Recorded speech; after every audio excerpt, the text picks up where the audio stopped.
Olá, meus amigos da Central do Tiro, aqui é André Oliveira falando. Mais uma vez estou aqui com um vídeo relacionado a calibres, efetividade, stop and power. Vocês que me conhecem sabem que eu procuro sempre buscar informações e me baseio muito nas práticas que eu mesmo tive e tenho condições de fazer quando se trata de qualquer tema. Esse é um assunto polêmico que gera discussões por onde passa. E aí, pessoal, discussão não quer dizer briga, tá? Não quer dizer briga de soco, nem de ficar você deixar de ser amigo de alguém. Gera discussão em questão, muitas vezes, mais emocional, mais de cunho pessoal do que propriamente técnico. E esse estudo que nós vamos ver hoje é um estudo que coloca de lado toda essa parte da emoção. Ele é totalmente baseado em estatística. Aliás, o americano é vamos dizer assim, um exemplo nesse quesito. Eles têm estatística para tudo que acontece. E isso é muito bom porque quando nós analisamos fatos, né, quando nós temos números e a amostragem, tudo que está fora desse contexto acaba se tornando algo que não colabora para se chegar a uma conclusão, né? Então você deixa de lado aí a religião, time de futebol, a ideologia, a política, e passa a analisar a estatística pura e simples. Esse estudo, então, ele vai tratar aqui de tentar responder qual é o melhor calibre para uma arma curta, né? E ele diz que é um estudo do mundo real, ok? Vamos lá.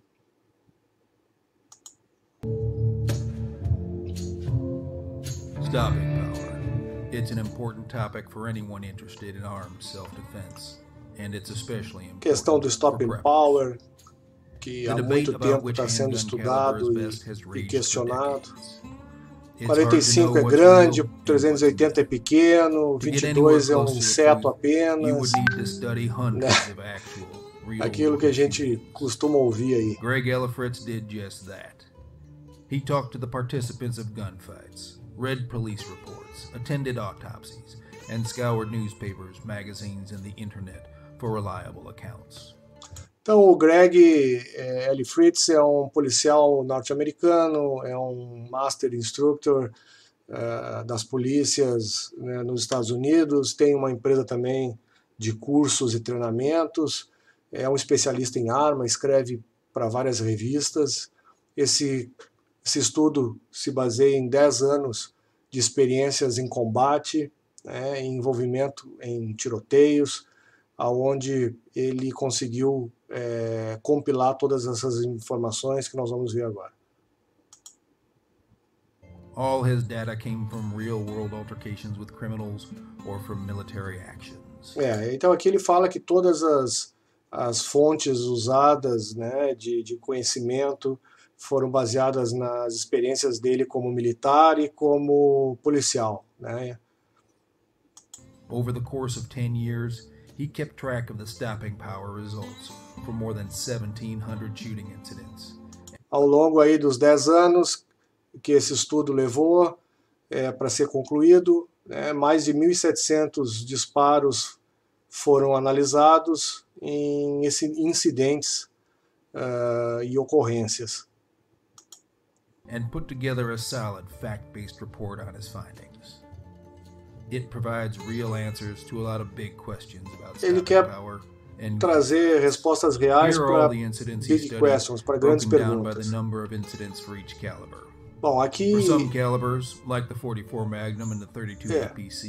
nesse primeiro slide é uma amostragem de calibres que foram envolvidos nesses incidentes com tiro, né?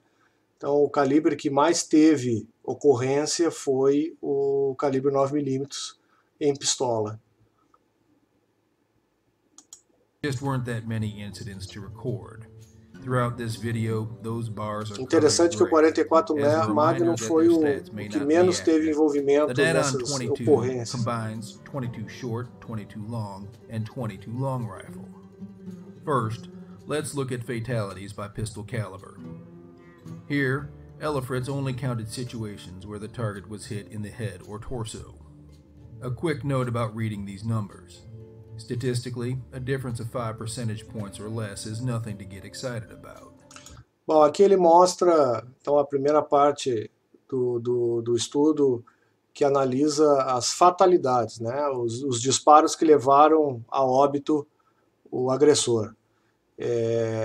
Na região da cabeça e do tronco somente, né? Não em outras partes do corpo. Ele diz também que 5% de diferença entre os percentuais são desprezíveis. Tá? A gente pode considerar aqui como uma margem de erro aí das pesquisas eleitoral, por exemplo. Então 5% para mais ou para menos não é significante.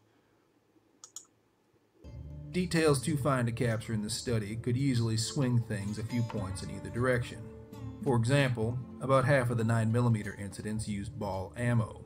Had they all been hollow points instead, Elefritz thinks that the 9mm numbers would have likely been a few percentage points higher.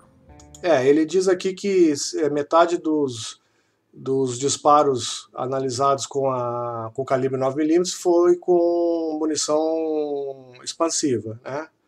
E que talvez se tivesse um percentual maior com outro tipo de projétil, o percentual aumentaria, tá? Ou seja, a fatalidade, o número de casos que foram levados a óbito seria maior, tá? Mas o interessante é o que ele fala agora. You'll notice that when it comes to generating fatalities, bullet size doesn't make any difference.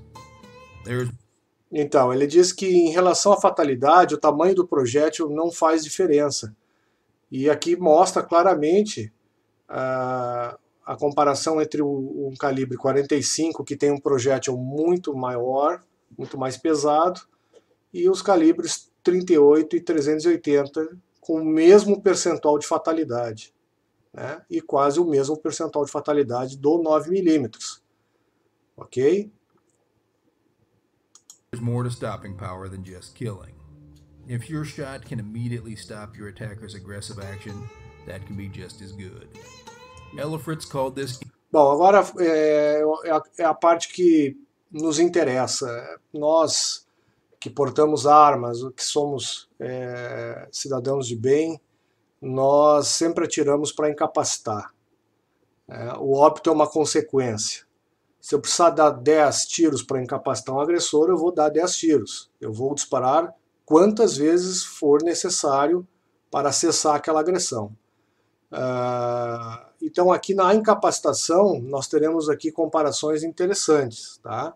Porque não adianta você ter um tiro letal e não ser incapacitante, porque esse agressor, mesmo atingido, ele pode ainda vir e acabar te agredindo ou até mesmo, né, te levando a ter ferimentos graves, seja por arma de fogo, por faca, por qualquer outro tipo de instrumento. Então, fatalidade é algo que não nos interessa no tiro de defesa. Tá? Se fosse numa guerra, é diferente, mas num tiro urbano, numa situação onde eu preciso cessar uma agressão, o que eu busco é a incapacitação. E para isso eu tenho regiões do corpo que são indicadas e que vão conseguir trazer uma chance de sucesso muito maior. Incapacitation. He defined it like this. If the attacker was striking or shooting the victim, the round needed to immediately stop the attack without another blow being thrown or shot being fired. If the person shot was in the act of running, he must have fallen to the ground within 5 feet. Here are the numbers for one-shot incapacitations when the shots hit the head or torso. It does not look like bullet size makes any difference on this measure either. Ele continua falando que parece que o tamanho do calibre do projétil não faz diferença, quando se fala em one shot, né? Na região da cabeça e no tronco. Mais uma vez aqui, deixando claro isso. Então ele mostra aqui, por exemplo, o índice de sucesso com uma calibre 45 e o índice de sucesso com uma calibre 380 para parar o agressor com apenas um tiro. Ella Fritz believes that the lower scores for the semi-autos on this chart are a bit misleading. He thinks that rounds fired from those guns may have actually been able to stop with one hit. But because the weapons fire so quickly, the target didn't have time to stop before the second round was fired. That brings up a good question though. Why are 56% of attackers stopped with only one shot, when 28% are killed by one or more? Então, 56%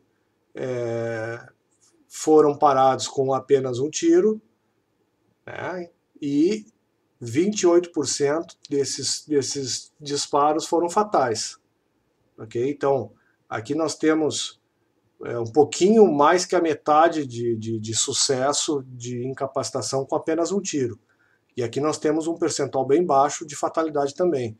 Por isso que, pelo menos em todos os cursos que eu já fiz e nos meus próprios cursos que eu ministro, eu sempre falo que a chance que você tem contra um agressor é disparar o maior número de vezes numa região próxima aonde você vai conseguir lesar a maior quantidade de tecidos e órgãos. E isso significa você estar treinado e saber aonde colocar seus tiros. Tá? Então, está muito claro aqui que um tiro apenas você tem praticamente metade de chance de ser bem sucedido. Or more shots. Don't you need to damage vital organs to stop someone?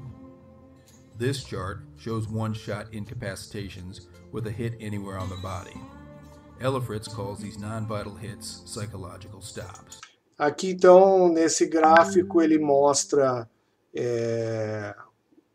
uma comparação entre os calibres, ainda na questão de apenas um tiro para incapacitação, e ele fala que neste caso ele está analisando em qualquer região do corpo, e ele fala que um tiro fora da região do tronco ou na cabeça, né, para incapacitação, a incapacitação é muito mais psicológica do que fisiológica. Isso é uma grande verdade. O sujeito toma um tiro, ele vê sangue, ele tem um travamento, vamos dizer, de estresse, onde ele acaba tendo uma visão de morte e acaba se tornando, naquele momento, incapacitado do ponto de vista psicológico. On average, a full 36% of assailants give up the fight when a single pistol bullet hits any part of their body. So, is any handgun caliber better than the others? To figure this out, we need to look at one more stat. Agora ele mostra aqui vamos dizer, as falhas, né?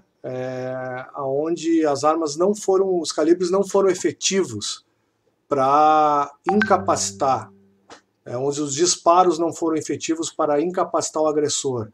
O campeão é o calibre 32, ou seja, 40% apenas dos disparos conseguiram, 40% dos disparos aqui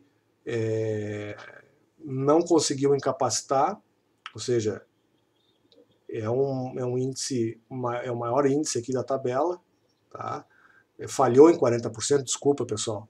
Aqui esse calibre falhou em 40% das vezes em gerar incapacitação no agressor, né? O 25 ACP 35, o 22 34, assim como vocês estão vendo aí. E quando nós entramos nos calibres mais conhecidos hoje, e aqueles que nós temos acesso, os índices são praticamente iguais.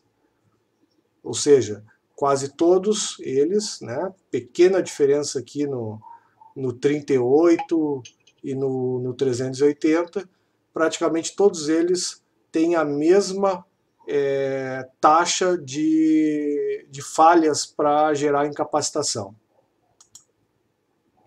The caliber failure rate. That is the A percent média of incidents where 21%. handgun caliber failed to stop an attacker, regardless of the number of hits. On this chart, lower numbers are better. Finally, a pattern emerges. The smaller mouse calibers fail almost twice as much as the standard defensive calibers. Então os calibres menores lá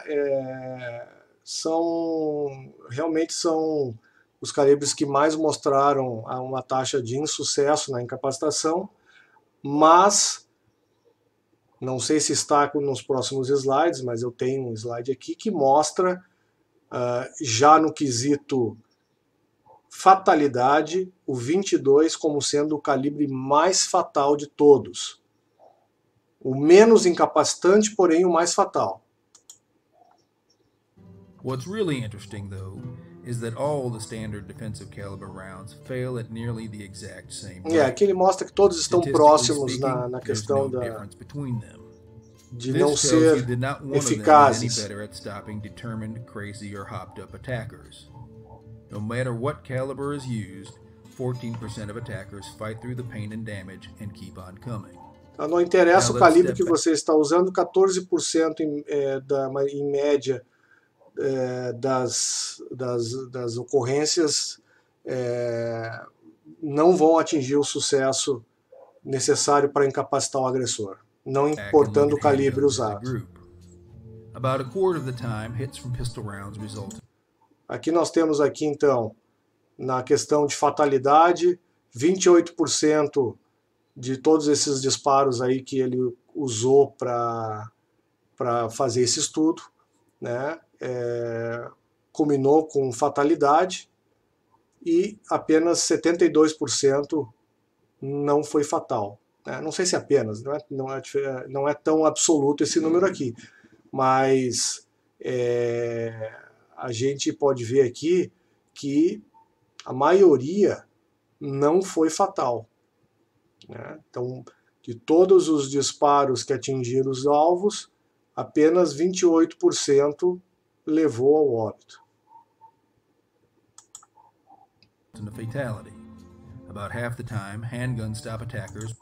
Na incapacitação, 56% dos disparos conseguiram incapacitar o agressor, então um pouco mais da metade, né?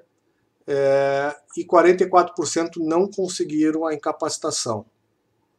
Isso aqui nos faz pensar em questões de como nós nos comportamos em relação à maneira e o entendimento que temos sobre armas de defesa. A necessidade de você estar treinado, de você investir em treinamento, de você realmente ter uma metodologia de treino quando você vai para o stand, de você sair de casa com um treino montado e não chegar no stand simplesmente carregar sua arma e atirar a esmo. Atirar parado é muito bom no início para quem está aprendendo, depois isso não gera absolutamente valor nenhum para você. Então você precisa sair de casa com um treino pré-determinado. Quantos disparos você vai fazer para precisão, quantos disparos você vai fazer para tiro de combate, como você vai fazer o saque da sua arma em diferentes situações, com camiseta, com jaqueta, de costa, de lado. Isso é o que vai fazer você sobreviver numa situação, né, ou vai aumentar suas chances de sobreviver numa situação de confronto, que Deus permita que nunca aconteça, mas se acontecer, você vai estar preparado e é essa a diferença que vai ter entre você e o seu oponente. With one shot to the head or torso. About a third of the time, they stop attackers with one hit. Então aqui 36% apenas de incapacitação quando não for na área do tronco ou na cabeça. 64% não conseguiu alcançar, né, um índice satisfatório aqui de incapacitação. Se você acertar num braço, numa perna, num ombro, num abdômen, né? O abdômen é um tiro, pode ser fatal, mas ele não é incapacitante.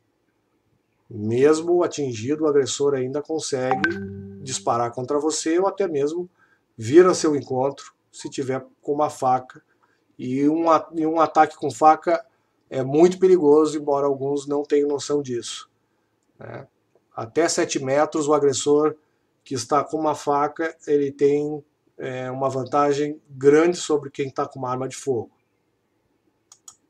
Anywhere on the body.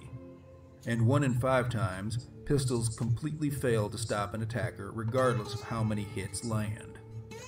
Let's see how that stacks up against rifles and shotguns. Bom, aqui já entra a parte de comparação entre armas longas e armas curtas, não é o objetivo deste vídeo, né? Aqui a questão de efetividade, onde foi levado a óbito, né? Com uma calibre 12, com um fuzil. Então aqui nós temos realmente uma situação, uma variável que envolve o tipo de munição, e não é o objetivo desse estudo aqui. When it comes to one-shot stops to the head or torso, the shotgun is the king. Então, pessoal, aqui é aquele slide que eu havia comentado com vocês, que mostra o calibre mais fatal quando atingido, exatamente, quando a região do tronco e da cabeça são atingidos, né? O 22LR, ele é aqui tão fatal quanto o 357 Magnum. Tá? Então vejam, ele é o mais letal, né, o fatal, e o menos incapacitante.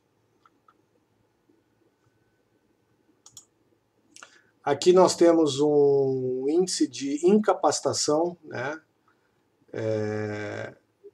dos calibres 38, 380, 45, 9, 357, 40 e 44. Vejam, percebam que os percentuais são muito próximos. Todas as armas aqui, todos os calibres estão praticamente igualados em relação ao índice de sucesso na incapacitação contra o agressor.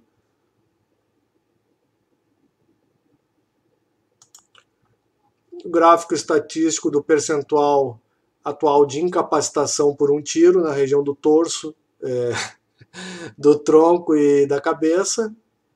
Vejam aqui que nós temos o 380 competindo muito próximo com os demais calibres, ganhando inclusive do 38 e do 9mm, e quase que igualado ao 357, e perdendo obviamente aqui para os fuzis e as armas, né, as espingardas. Aqui nesse gráfico a gente vê então o percentual de falha na incapacitação, ou seja, aqui, né, a legenda mostra, né, o número de pessoas, eu posso chamar aqui de agressores, que não foram incapacitados. O calibre que menos conseguiu incapacitar foi o 25, depois o 22, o 32, e aí nós entramos nos calibres usuais aqui, todos eles também se mantêm muito próximos, né?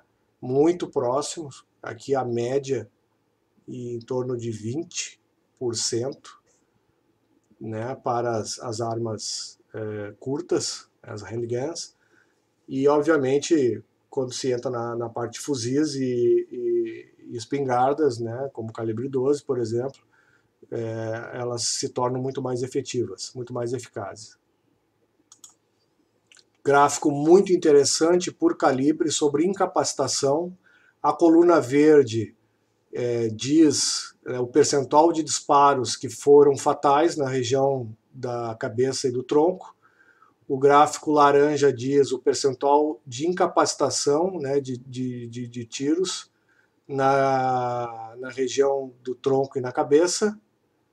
Ou seja, o verde são os tiros que levaram a óbito, o laranja são os tiros que levaram à incapacitação, necessariamente pode ter levado a óbito posteriormente, e aqui o rosa diz a incapacitação por um tiro apenas. Então vamos pegar aqui e vamos começar a olhar e vamos ver aqui nos calibres que nos interessam, né? O 380, por exemplo, ele tem um grande índice de incapacitação por um tiro só na região da cabeça e no tronco. Depois, na incapacitação...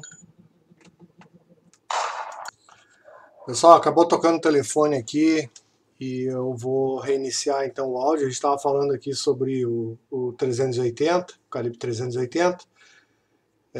Tem índices bem próximos aos demais calibres, aqueles mais conhecidos, mais usados. E a gente tem ali então, né, o percentual de incapacitação e fatalidade e o percentual de incapacitação por um tiro, todos considerando a região do tronco e na cabeça, né? Vejam aqui que todos eles estão absolutamente muito próximos, muito próximos.